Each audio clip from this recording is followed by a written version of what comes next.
Now in Minesweeping, it is one of the first mostly naval-based levels in Noobs in Combat. So in this level, you need to use ships, ideally destroyers and cargo ships.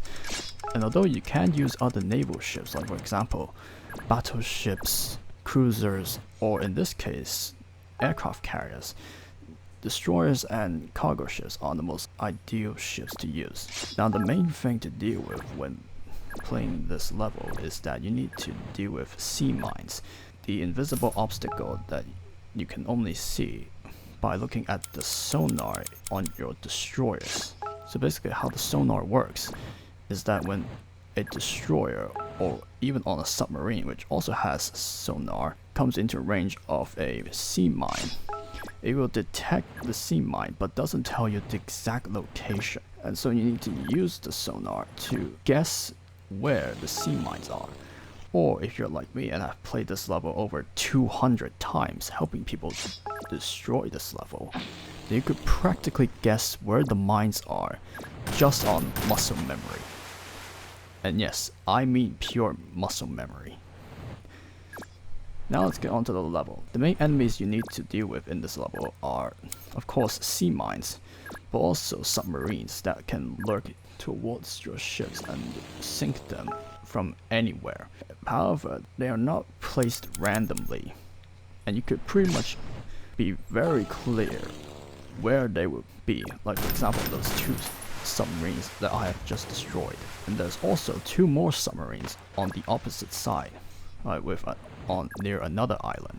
When you are pushing forward with your destroyers, you have to make sure that you're always pushing forward 2 tiles, even when going diagonally, because although your destroyers can go 3 tiles per turn, your sonar's range is only 2 tiles.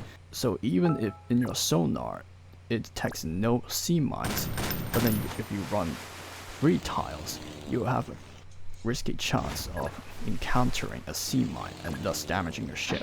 So my tip for people trying to beat this level is to first of all, don't surround the carriers, the ones that are controlled by the bots. Don't do that because that's not the strat. Like I have played with hundreds of people who literally thought surrounding the carriers controlled by the bots is the strat, when in fact it's not, first of all, and second of all, it's very much an outdated strategy, so don't do that.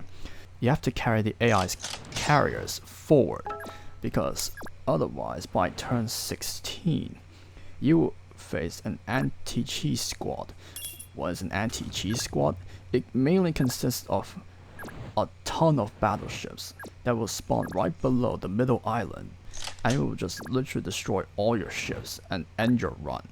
So my advice is to first of all, don't surround the carriers controlled by the bots, and second of all, only push forward with your destroyers 2 tiles, because you have a less chance of running into sea mines even if you don't detect any on your sonar, because your sonar has limited range. And also here's another tip for advanced players that are playing the same setup as I am, with 3 destroyers, a cargo ship, and an aircraft carrier. You have to position your ships in such a way so that the destroyers are always in front of the vulnerable ships, the carriers and cargo ships, so that no submarines or airplanes spawned by cruiser submarines can sink your ships. Which is why you always see that my destroyers are always in front of my carrier and my cargo ship.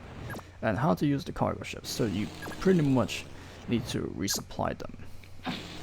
Very simple. And also here's another advice: after, first of all, not surround your AI's carriers, and also don't go for your destroyers to 3 tiles, is to not bring land troops, because this level is mainly about using your planes if you have an aircraft carrier or sea tender, and your ships obviously.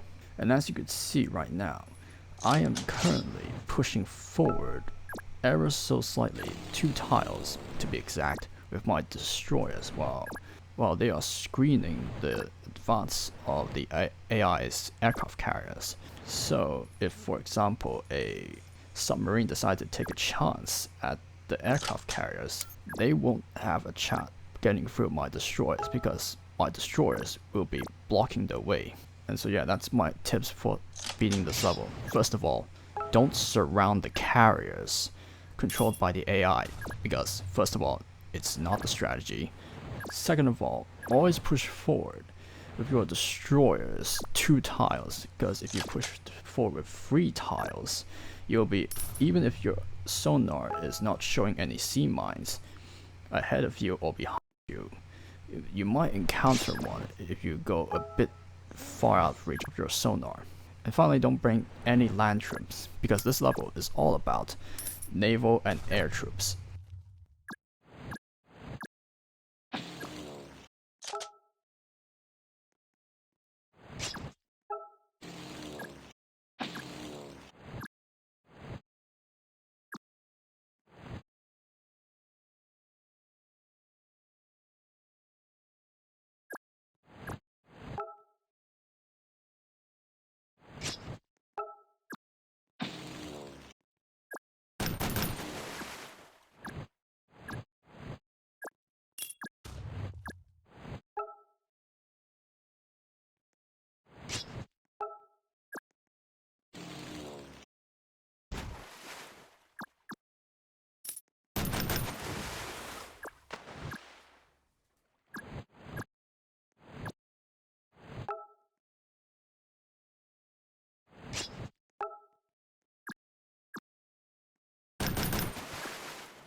And now we are looking into another game of minesweeping. Now the thing with playing with other players is that they might not get the strategy because they're pretty much deceived by videos on YouTube where it tells them to surround the carriers controlled by the AI, and so will give them a free win, when in fact it doesn't. And so you have to convince them that pushing forward is the strat, either scaring them or reason with them, because that's pretty much how you need to get things done, you know. And also, when you're playing as the middleman, basically the person that spawned in the middle of the map, you have to split your fleet, because you have to help both of your teammates, as you may not even know if they are capable of handling submarines and sea mines by themselves. And also, if you're playing in my position, which is on the right side of the map, it's pretty much the same as playing on the left side, as I've shown you when I was playing in rigged mode. The only difference is that, number one, the submarines are slightly farther away, and second of all, the destroyer on the farthest right needs to push forward 1 tile, because there's a sea mine that's right in front of it. If you keep going 2 tiles, you will eventually run into it and damage your ship. So my advice is to push the farthest right destroyer 1 tile, so that when you continue to travel 2 tiles, you can encounter that pesky sea mine and destroy it before it can damage your ship.